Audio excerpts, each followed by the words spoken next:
नमस्कार, India news देख रहे हैं आप और मैं हूं आपके साथ सचिन दुबे। खबरों की शुरुआत करेंगे फटाफट अंदाज में। जेलों की नगरी जयपुर में कांग्रेस आज से 3 दिन तक चिंतन शिविर का आयोजन करेगी। 15 मई तक चलने वाले इस शिविर में पार्टी के दिग्गज नेता शामिल होंगे। राहुल गांधी दिल्ली से ट्रेन के जरिए उदयपुर पहुंचे हैं। इसमें कांग्रेस के 430 प्रतिनिधि शामिल होंगे। अलग अलग समूहों में चर्चाओं का दौर चलेगा। कांग्रेस के 3 दिवसीय चिंतन शिविर में हिस्सा लेने पहुंचे प्रियंका गांधी वाड्रा। डबोक एयरपोर्ट पर प्रियंका गांधी का हुआ स्वागत। प्रियंका गांधी सड़क मार्ग से ताज रावली के लिए हुई रवाना। राजस्थान के मुख्यमंत्री अशोक गहलोत ने कहा कि मैं समझता हूं कि राहुल गांधी को अध्यक्ष बन जाना चाहिए। हरियाणा में गरमाया आईएएस अधिकारियों का विवाद। फिर आमने सामने आए अशोक खेमका और संजीव वर्मा। सीबीआई को मामले की जांच सौंपने के लिए लिखा गया letter. Haryana Warehousing Corporation के एमडी संजीव वर्मा ने वर्ष 2010 में खेमका पर विभाग में एमडी पद रहते हुए 2 मैनेजरों की नियुक्ति में अनियमितताएं बरतने के आरोप भी लगाए। आईएएस अशोक खेमका ने आर्काइव डिपार्टमेंट में वाहन के मिसयूज की शिकायत के पुराने मामले में संजीव वर्मा के खिलाफ दोबारा शिकायत दी, परंतु पंचकुला पुलिस ने उस पर कोई कार्रवाई नहीं की। सुबह 11:30 बजे चंडीगढ़ में शिक्षा मंत्री कंवरपाल करेंगे प्रेस कॉन्फ्रेंस। 15 मई को जगाधरी में सीएम की रैली को लेकर देंगे जानकारी। जम्मू कश्मीर के बडगाम जिले में गुरुवार को आतंकियों ने तहसीलदार कार्यालय में घुसकर कश्मीरी पंडित कर्मचारी को गोली मार दी। हमले की जिम्मेदारी जैश से संबंधित आतंकी संगठन टीआरएफ ने ली। अचानक हुई दफ्तर में फायरिंग से कर्मचारियों में भगदड़ मच गई। आतंकियों के फरार होने के बाद अस्पताल पहुंचाया गया, जहां उन्होंने कुछ देर चले उपचार के बाद दम तोड़ दिया। अब इस घटना के बाद पूरे कश्मीर में उबाल है। बडगाम से लेकर श्रीनगर तक जमकर प्रदर्शन भी हो रहे हैं। हमले की जिम्मेदारी जैश से संबंधित आतंकी संगठन टीआरएफ ने ली है।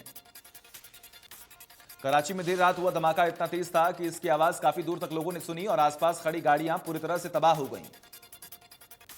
इस बम धमाके में 3 लोगों की मौत हो गई और 13 लोग घायल हो गए। सिंध और बलूचिस्तान के अलगाववादी गुटों ने इनकी जिम्मेदारी भी ली है। रूस यूक्रेन के बीच जंग का आज 19वां दिन है। अब रूस ने दावा किया है कि यूक्रेन की तरफ से उस पर हमला हुआ है, जिसमें एक रूसी नागरिक और की मौत हो गई है। वहीं 6 लोग गंभीर रूप से जख्मी हो गए हैं। अब यूक्रेन ने रूस पर बरसाए तोप के गोले। जेलेंस्की बोले अब रूस से बातचीत की इच्छा खत्म, जब तक पूरी जमीन वापस नहीं लेते जारी रहेगी जंग। श्रीलंका में विपक्ष के नेता और पूर्व प्रधानमंत्री रानिल विक्रमसिंघे को देश की बिगड़ती आर्थिक स्थिति को स्थिरता दिलाने के लिए 26वें प्रधानमंत्री के रूप में शपथ दिलाई गई। श्रीलंका में जारी संकट के बीच नए प्रधानमंत्री रानिल विक्रमसिंघे को शपथ दिलाई गई, लेकिन उनके खिलाफ भी प्रदर्शनकारी सड़कों पर उतर गए हैं। उनका यह कहना है कि रानिल विक्रमसिंघे राजपक्षे परिवार के करीबी हैं और पहले भी यह लोग एक दूसरे को बचाते रहे हैं। ऐसे में रानिल विक्रमसिंघे की नियुक्ति को स्वीकार नहीं किया जा सकता। दिल्ली में अतिक्रमण के खिलाफ एमसीडी की कार्रवाई जारी है। आज दिल्ली के रोहिणी इलाके में अवैध निर्माण पर कार्रवाई की जाएगी, जिसके लिए एनडीएमसी ने 400 पुलिस जवानों की मांग की है। रोहिणी मेट्रो स्टेशन और समयपुर बातली मेट्रो स्टेशन के बीच फैले अतिक्रमण को हटाया जाएगा और नरेला जोन में अवैध निर्माण के साथ साथ अवैध मीट शॉप्स पर भी कार्रवाई होगी। साथ ही प्रेमनगर करोल बाग जोन में भी अतिक्रमण हटाए जाएंगे। दक्षिणी दिल्ली नगर निगम में खोड़ा कॉलोनी और आसपास के इलाकों में अवैध कब्जा पर कार्रवाई होगी। वाराणसी की ज्ञानव्यापी मस्जिद में कोर्ट के आदेश के बाद कल से सर्वे शुरू हो सकता है। वही मामले में फैसला सुनाने वाले जज ने अपनी सुरक्षा की चिंता जाहिर की है। अपने आदेश में जज ने कहा कि इस फैसले के बाद उनके आसपास डर का माहौल बनाया जा रहा है और वह अपने परिवार की सुरक्षा को लेकर काफी चिंता में है। वही एआईएमआईएम के अध्यक्ष असदुद्दीन ओवैसी ने कहा है कि जिस तरीके से बाबरी मस्जिद को छीना गया, उस तारीख को दोहराया जा रहा है। मैं एक मस्जिद को खो चुका हूं, अब दोबारा मस्जिद को खोना नहीं चाहता। अर्थशास्त्री राजीव कुमार अब भारत के नए मुख्य चुनाव आयुक्त होंगे। राजीव कुमार 15 मई से अपना पदभार संभालेंगे। इससे पहले वो नीति आयोग के उपाध्यक्ष रह चुके हैं और हाल में इस्तीफा भी दिया है। उत्तर प्रदेश के सभी मदरसों में गुरुवार से रोजाना राष्ट्रगान का गायन अनिवार्य कर दिया गया है। उत्तर प्रदेश मदरसा शिक्षा बोर्ड ने रजिस्ट्रार ने सभी जिला अल्पसंख्यक कल्याण अधिकारियों को इस बारे में आदेश भी जारी किया।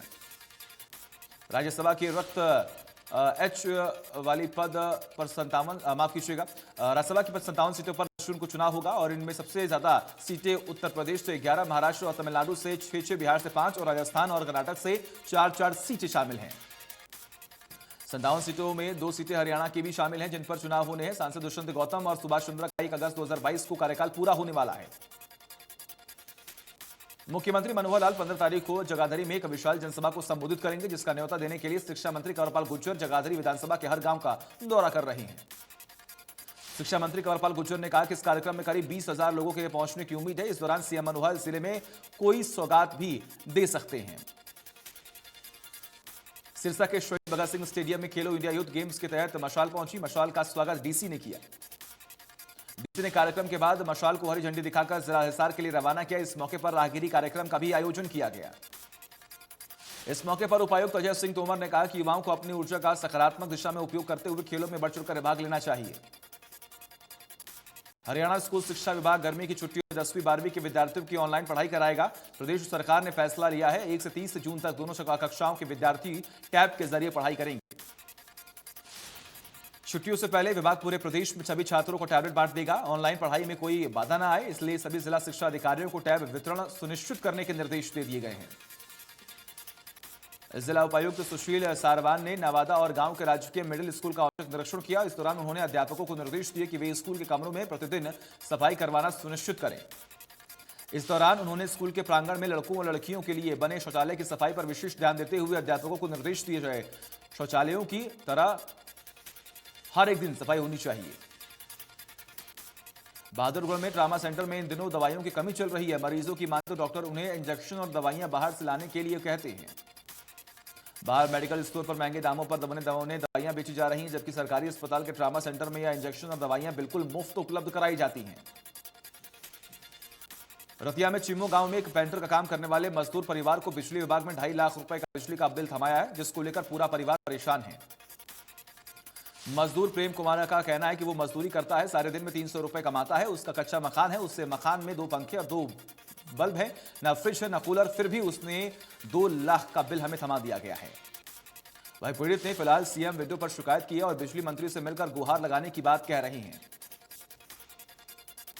फरीदाबाद के सेक्टर 12 में सेना भर्ती के लिए युवाओं ने विरोध प्रदर्शन किया। पिछले 2 साल से आर्मी में भर्ती नहीं होने पर युवाओं ने केंद्र सरकार के नाम ज्ञापन भी सौंपा।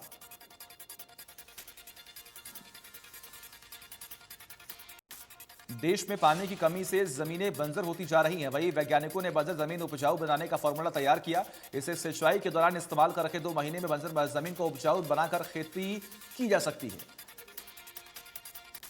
फरीदाबाद में दिल्ली मुंबई एक्सप्रेसवे का काम तेजी से चल रहा है। बड़ौली पुल से लेकर बीपीटीपी पुल तक पिल्लर खड़े किए जा चुके हैं, इसलिए 1 किलोमीटर लंबे समय रूट को अगले 2 महीने तक डाइवर्ट कर दिया गया है। सोना कस्बे में प्रशासन ने फुटपाथ की अतिक्रमण मुक्त करने के लिए रेहड़ी संचालकों के लिए स्थान निर्धारित कर दिया है। रेहड़ियां अब अनाज मंडी में बगल में बने टीन शीट में लगाई जा सकेंगी। सोना एसडीएम ने बताया कि रेहड़ी संचालकों को मार्केट कमेटी विभाग द्वारा निर्देशित नियमों का पालन कराना होगा। वही ऐसा होने से अस्पताल मार्ग पर यातायात सुगम हो जाएगा और फुटपाथ पर चलना भी आसान होगा। रतिया में बिजली की समस्या को लेकर किसान मजदूर संगठन के सदस्य बिजली घर में पहुंचे। लोगों से में भारी रोष था। इस दौरान लोगों ने एसडीओ को ज्ञापन भी सौंपा और जल्द से जल्द समस्या के समाधान की मांग की। साथ ही उन्होंने चेतावनी दी कि समाधान नहीं मिला तो बड़ा आंदोलन करेंगे। कनीना उपमंडल के गांव बेवल में पेयजल की किल्लत को लेकर ग्रामीणों ने सड़क पर उतरकर धरना प्रदर्शन किया और इस दौरान ग्रामीणों ने कनीना नारनौल सड़क मार्ग पर गांव के बस स्टैंड पर लगभग 1 घंटे पर तक लगाया जाम की सूचना मिलने पर कनीना थाना प्रभारी ब्रह्म प्रकाश पुलिस की पूरी टीम के साथ मौके पर पहुंची तथा ग्रामीणों को समझा बुझाकर जाम खुलवाया। भिवानी में पानी के इन दिनों भारी कमी है। ऊपर से गर्मी, अधिक पानी की कमी लोगों को सताने लगी है। लोग सरकार से गुजारिश कर रहे हैं कि उन्हें पानी की सप्लाई दी जाए। पानी की कमी के कारण लोगों के टैंक खाली हो चुके हैं। पानी न होने के कारण लोग पानी के लिए दूर दूर भटक रहे हैं। पानी नहीं होने के कारण अब जन स्वास्थ्य विभाग भी एक दिन छोड़कर पानी की सप्लाई दे रहा है। सोनीपत में सफाई कर्मचारियों ने सरकार की वादाखिलाफी को लेकर हाथों में उल्टे झाड़ू लेकर झाड़ू प्रदर्शन किया और जमकर नारेबाजी की। हरियाणा सरकार द्वारा प्रदेश के विभिन्न निकायों के अंदर कार्यरत सफाई कर्मचारियों को अपनी नई योजना कौशल विकास केंद्र में डाले जाने से सफाई कर्मचारी नाराज हो गए हैं।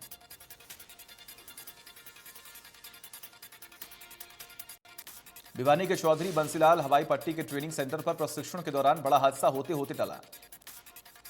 प्रशिक्षण के दौरान 2 सीटर एयरक्राफ्ट का इंजन उड़ान भरने के साथ ही धराशायी होकर जमीन पर गिर गया। गनीमत रही कि एयरक्राफ्ट ने ज्यादा ऊंची उड़ान नहीं भरी थी।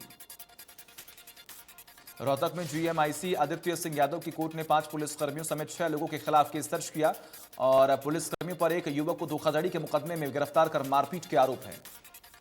साथ ही सरकारी डॉक्टर से मिलीभगत कर गलत मेडिकल करवाने के आरोप है। मामले में अब 13 जून को अगली सुनवाई होगी। हरियाणा नारकोटिक्स कंट्रोल ब्यूरो की टीम ने फरीदाबाद की जीवन नगर गौंची इलाके में घर में बनी दुकान पर छापा मारकर भारी मात्रा में नशीली दवाइयां बरामद की। छापेमारी में फरीदाबाद ड्रग कंट्रोल ब्यूरो की टीम भी शामिल रही। बताया जा रहा है कि नशीली दवाइयां एक महिला द्वारा बेची जा रही थीं, जिसका पति पहले से नशे का कारोबार करने के आरोप में जेल में बंद है। करनाल में 3 बदमाशों ने हथियार के बल पर उपली गांव के केनरा बैंक में डकैती को अंजाम दिया और करीब 3,16,900 रुपए की नकदी लेकर मौके से भागने में सफल हो गया। बैंक में घुसते ही 2 बदमाशों ने मैनेजर और कैशियर को गन पॉइंट पर लिया और कैश काउंटर में रखी नकदी थैले में रखकर मौके से भागने में सफल हो गया। डकैती की पूरी वारदात बैंक के अंदर लगे सीसीटीवी कैमरों में कैद हो गई। सूचना मिलने पर पुलिस मौके पर पहुंची और मामला दर्ज कर मामले की तफ्तीश में जुटी। नूंह जिले की पिनगवां पुलिस ने primary agriculture corporative society bank के पूर्व मैनेजर महासिंह के खिलाफ करीब 25 लाख रुपए के गबन का मामला भी दर्ज किया। कोऑपरेटिव सोसाइटी पिनगवां में शिकारवा के मौजूदा बैंक मैनेजर अता मोहम्मद की शिकायत पर पुलिस ने मामला दर्ज कर जांच शुरू कर दी है। गुरुग्राम पुलिस ने भाजपा के प्रदेश प्रवक्ता में से 4 करोड़ की जबरन वसूली मामले में आरोपियों को गिरफ्तार कर जबरन वसूली करने के बड़े नेक्सस मामले का खुलासा कर दिया। पुलिस ने आरोपी यशपाल अरोड़ा, उसके बेटे राहुल अरोड़ा और उसके अन्य साथी के 2 लाख की रिश्वत लेते रंगे हाथ गिरफ्तार किया। एसीपी क्राइम के मुताबिक आरोपी यशपाल बत्रा को ईडी और सीबीआई का डर दिखा 4 करोड़ की डिमांड करने में लगा था और इस मामले में यशपाल बत्रा से 10 लाख रुपए वसूली की गई थी। कुरुक्षेत्र पुलिस ने देह व्यापार धंधे का भंडाफोड़ किया है। पुलिस ने होटल में छापा मारकर महिला और होटल संचालक को गिरफ्तार किया है, जिससे पूछताछ जारी है।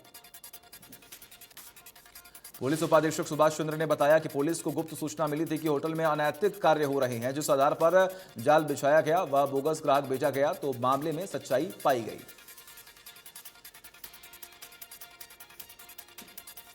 एंटी नारकोटिक्स टीम और पिनगवा थाना पुलिस ने एक नशे के तस्कर को गिरफ्तार किया, जिसके पास से 38 किलो गांजा मिला है, जिसकी कीमत लाखों रुपए आंकी जा रही है। पिनगवा पुलिस ने आरोपी को एनडीपीएस एक्ट के तहत गिरफ्तार कर मुकदमा दर्ज कर लिया गया और मामले की जांच में जुटी हुई है। पंचकुला में स्वास्थ्य विभाग और पुलिस की टीम को बड़ी कामयाबी मिली है। टीम ने रेड कर एमटीपी किट पकड़ी है। सेक्टर 5 में महिला पुलिस थाने के पास से टीम ने एक महिला के पास से 3 एमटीपी किट पकड़ी। महिला सप्लाई करने के लिए एक्टिवा की डिग्गी से लेकर आई थी एमटीपी किट। गुरुग्राम के NH48 से एक्सपोर्ट कंपनी के ठेकेदार से 4.5 लाख की लूट की घटना सामने आई है, जहां बाइक सवार हथियारबंद बदमाशों ने दिन दहाड़े लूट की घटना को अंजाम दिया। गुरुग्राम के शिवाजी नगर के भूतेश्वर मंदिर में सामने दिहाड़ी मजदूर से गला घोंचकर लूट की घटना अंजाम दिया गया। 2 बदमाशों ने दिहाड़ी मजदूर से करीब 8,000 रुपए और मोबाइल लूट कर मौके से भागने में सफल हो गए। पूरी वारदात पास में लगे सीसीटीवी फुटेज में कैद हो गई।